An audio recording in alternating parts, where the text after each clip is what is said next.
Thanks for tuning in, and welcome to the Good Earth's weekly radio show, Another Day of Living, where the conversations are all about eating well, living well, and feeling good. And now, here's your host, Alex Litwack.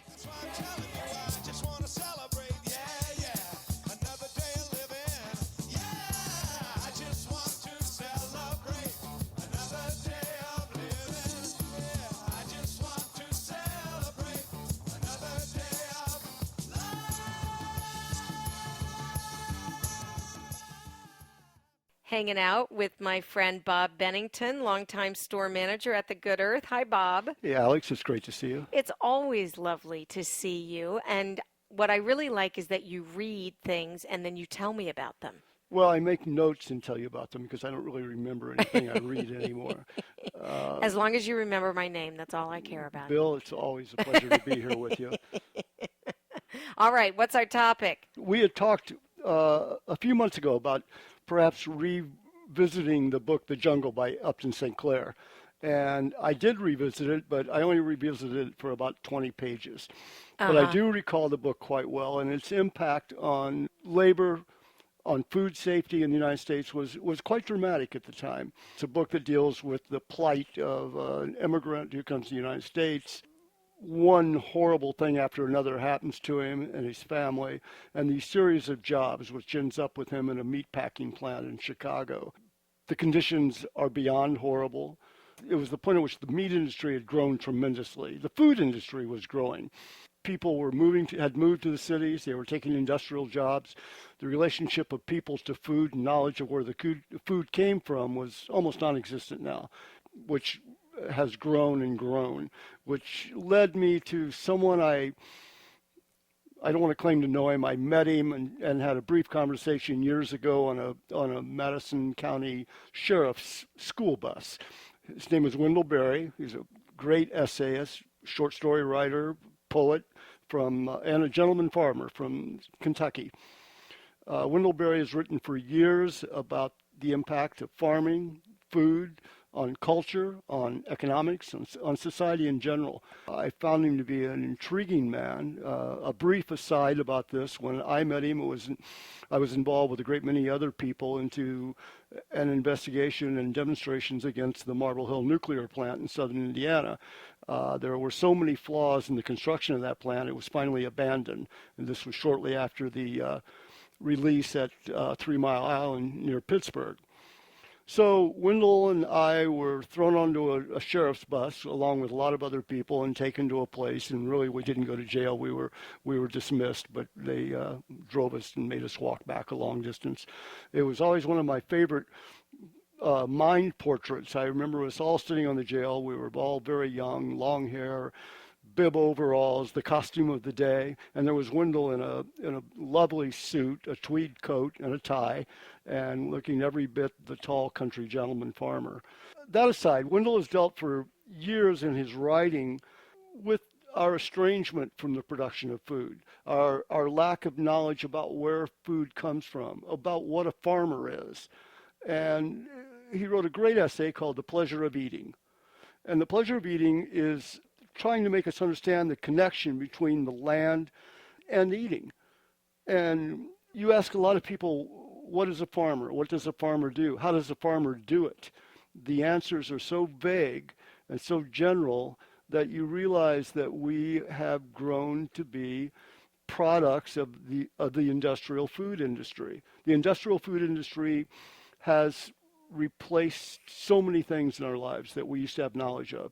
They basically supply us with food. It's ready to eat. You throw it in a microwave. You throw it in an oven. Until the last several years, I preface this by saying there's been a tremendous growth in the interest in the quality of food. But for a good 70 years, we ate what was in a box. We ate what was on a shelf in a grocery store. We had no idea really where it came from. It could have been manufactured in a factory for all we knew. But in this essay, he discusses how important it is for us to refamiliarize ourselves with what we're consuming. Even today, with the growth in the interest in food, I think that a lot of people are still naive about what farmers do. Isn't the issue of trust a piece of this? For years, you could trust that a farmer would bring his goods to market and those goods were healthy and the manner in which they farmed was acceptable and wasn't going to involve anything that could hurt you. In this industrial agricultural complex, you can't say that because of all the pesticides, herbicides, and mildicides that are used. Particularly, unfortunately, in the United States, we are, I think, the dominant country in terms of use of herbicides, pesticides, and chemicals. I don't know the exact numbers, but for the sake of trying to make my point, I know in France, the last time I read this, there was something like 8 or 9 approved herbicides and chemicals. Very, very low compared to the hundreds of items that are allowed to be used in the United States. The tracking of the effects of these chemicals is not well done at all. The Department of Agriculture is a poorly funded part of the government, particularly when it comes to food safety. The industry grew because people moved to urban areas. They went to work. They left farms. Farms were sold to larger companies, then to larger companies, and then to larger companies, until one day there will be 6 or 7 companies that own the bulk of farmland. What does Wendell Berry think will happen if we all get more familiar with how our food is grown?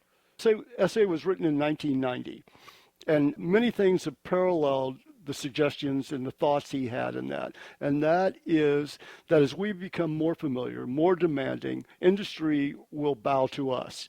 That it's one of the few things where we've been able to force industries to come around, and industry to come around and give us what we want. It's changing and it's happening actually more rapidly than I thought it would. You look at the big companies, the big food suppliers, they're all offering whole grain, they're offering non-GMOs. They're looking at what the marketplace has started to demand.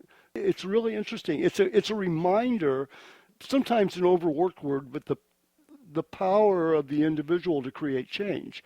And then the individual to band together with others. Now, this has come about because of endless, constant publicity that was ignored for years, or studies that were ignored for years, but people have come to the forefront.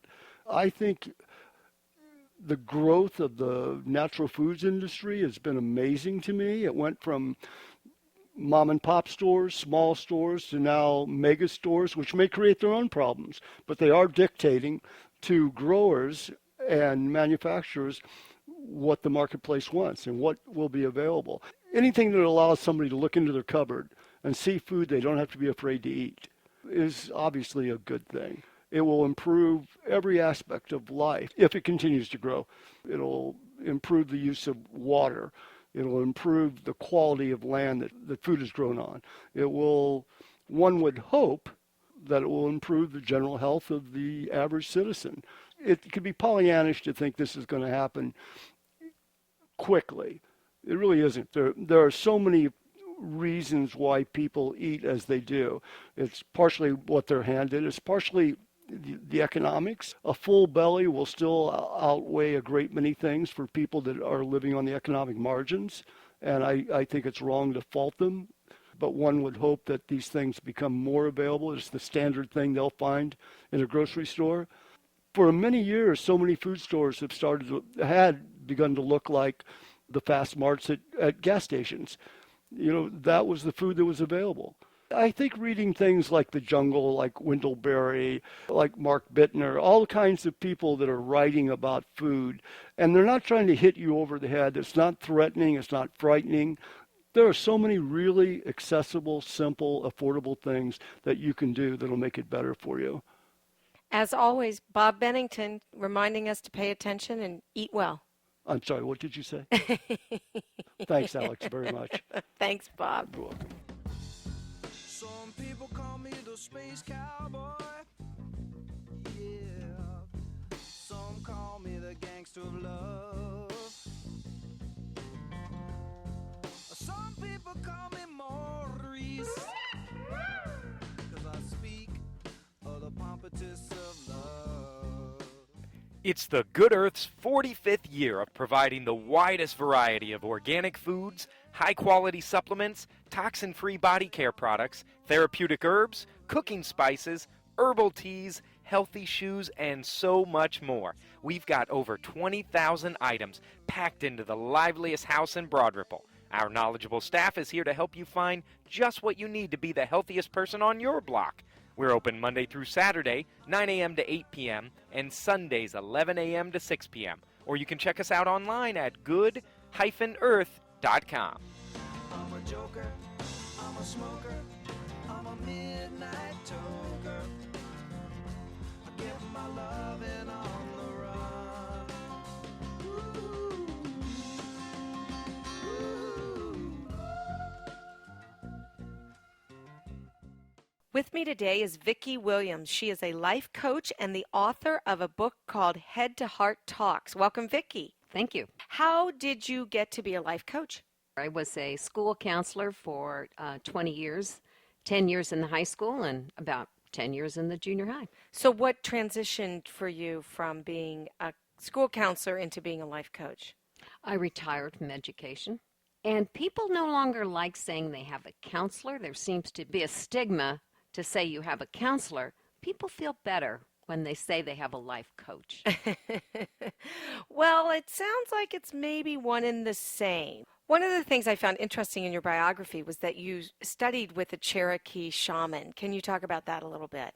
Certainly. When I left Indiana and for some reason knew I needed to go to North Carolina, I was there about a year and I met this gentleman who had circles, and it was that he ended up being a Cherokee shaman. I did not know that, but it explained why I was called to leave. I'd been in the school system in Indiana for 15 years to go to North Carolina.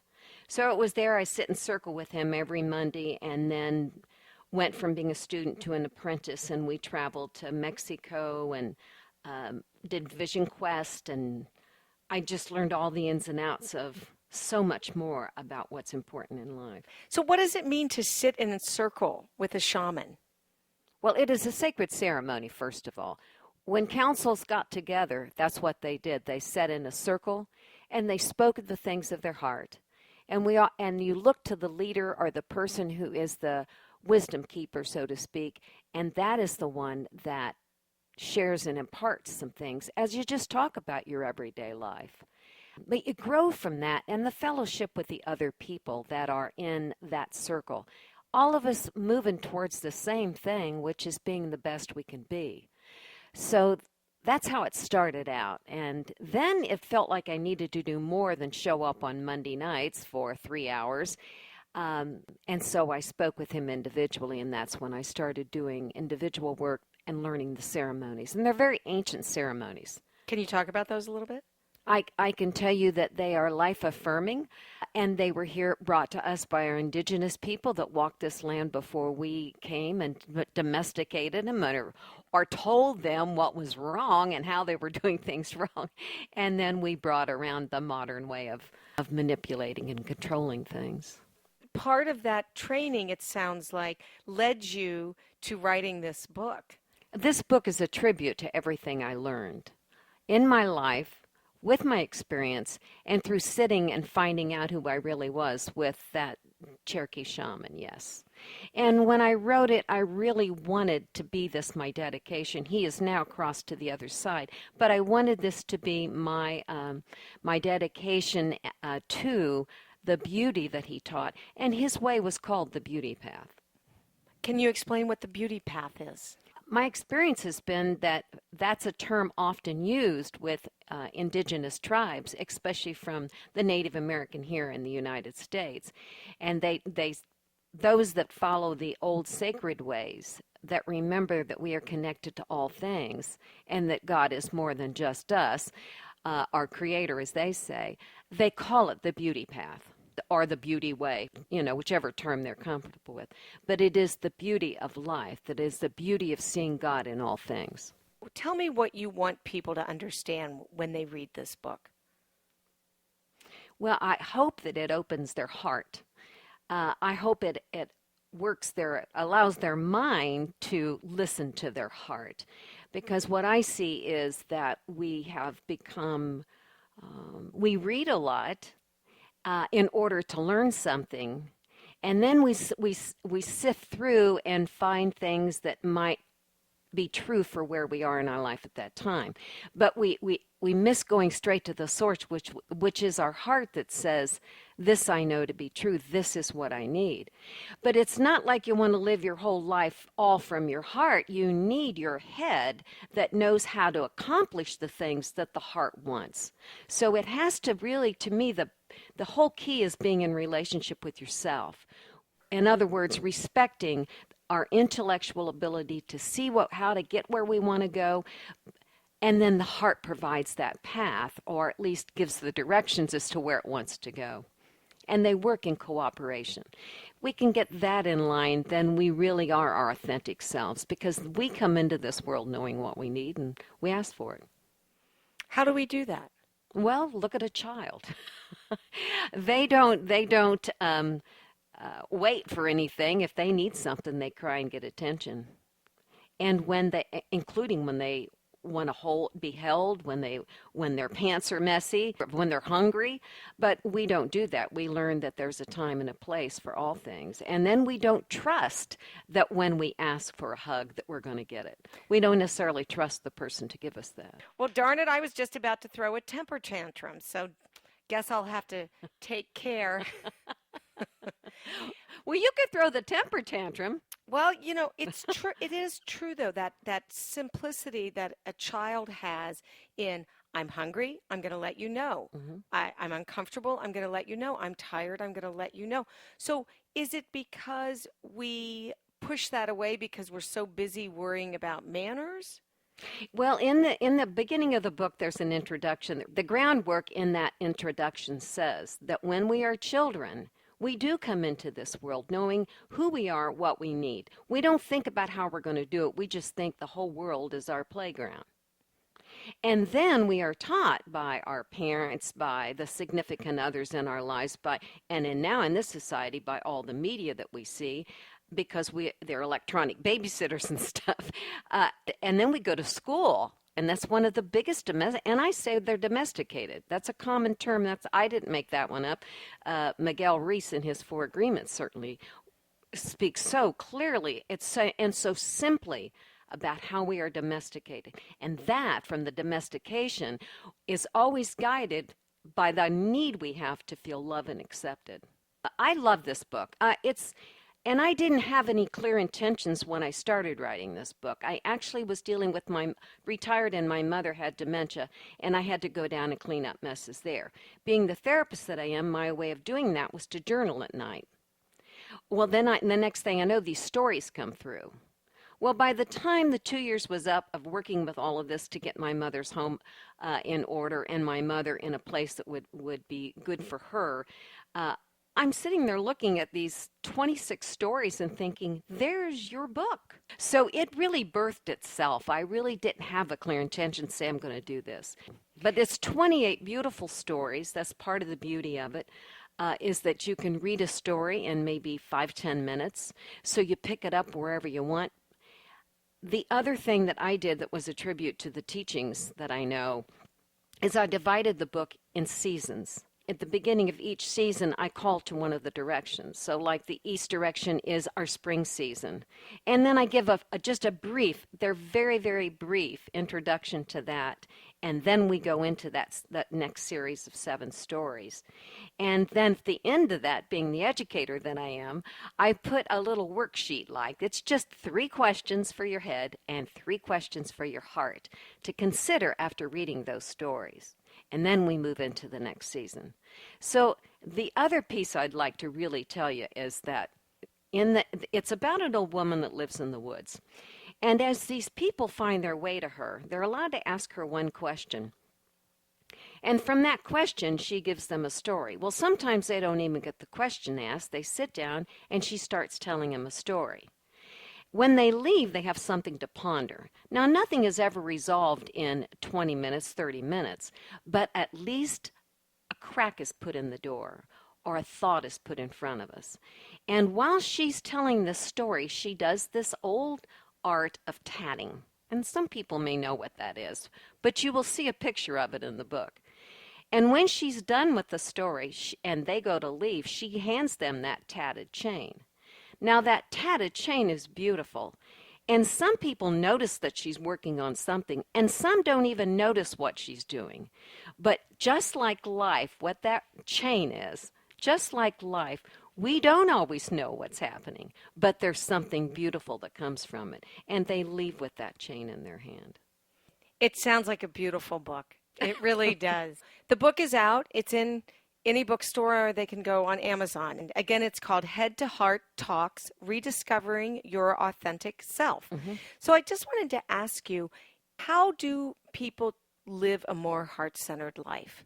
Do you have some steps that people need to take in addition to the questions that you ask them in the book?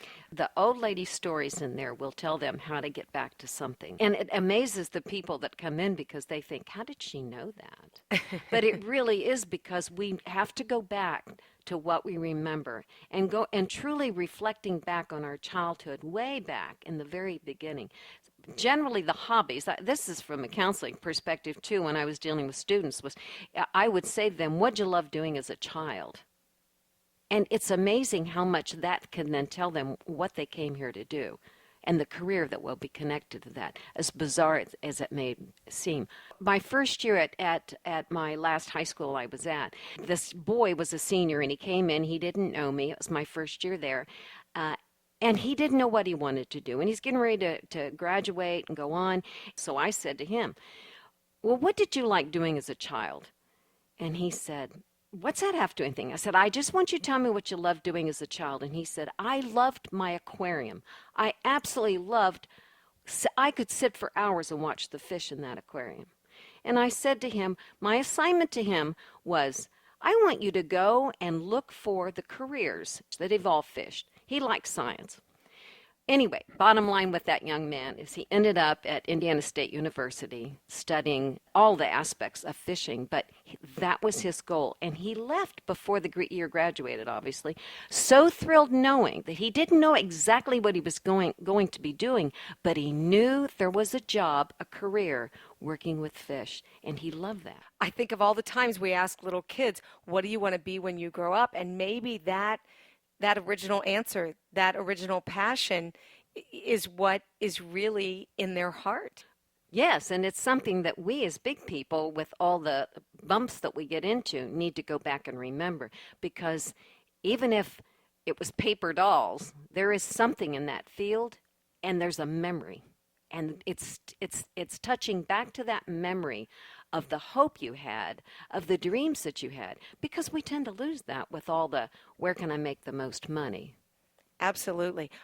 Well, the other piece to all of this that I learned from these students, and I did learn so much from these students, was that many were not brought up with a basic core belief in something greater than themselves. I attribute that to the fact that their parents did not all go to some organized religion, and that they left God or Creator or a divine presence of something greater that exists within us. They left it out. So kids, many children were never taught that there is something greater than themselves, that it isn't just money and what you can accomplish.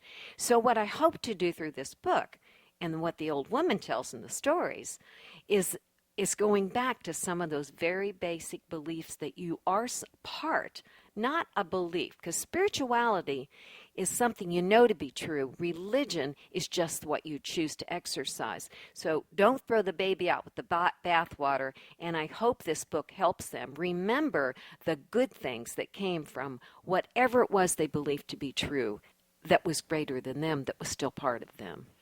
Listen to your heart. Remember there's something out there that's bigger than you. Be connected to all things in life. Thank you so much for being on the show. Thank you, Alex. I really wanna see you. Really wanna be with you. Really wanna see you, Lord, but it takes so long, my Lord. My sweet Lord. My Lord. My Lord. I really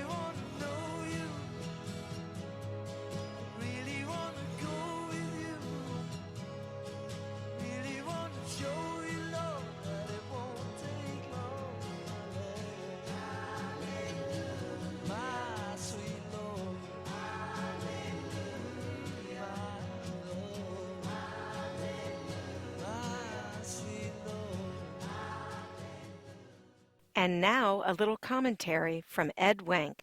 Since we're just about a year away from electing a new president, let's recap where we stand.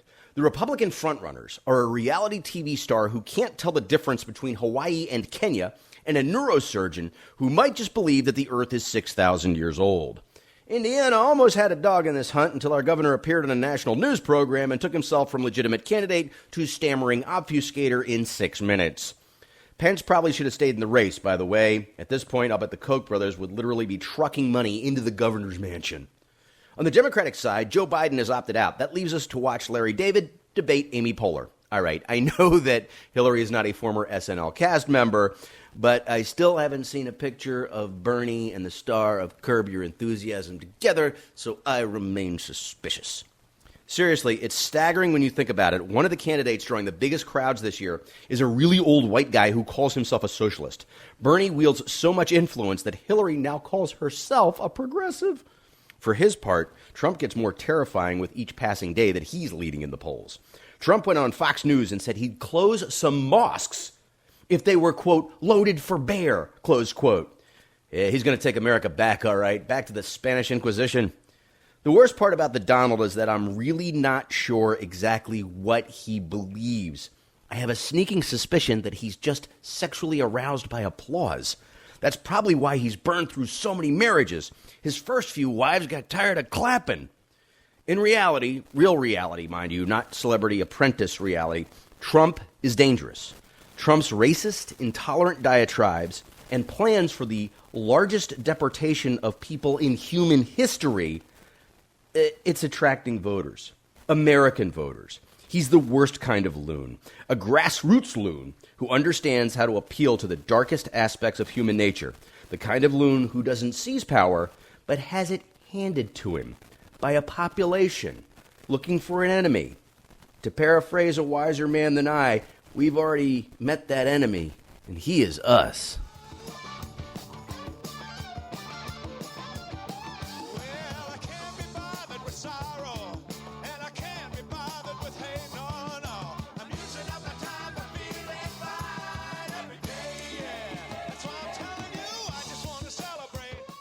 That's our show. Next week's treat is the Halloween edition of Another Day of Music with Bob and Rudy. Hope you'll join them.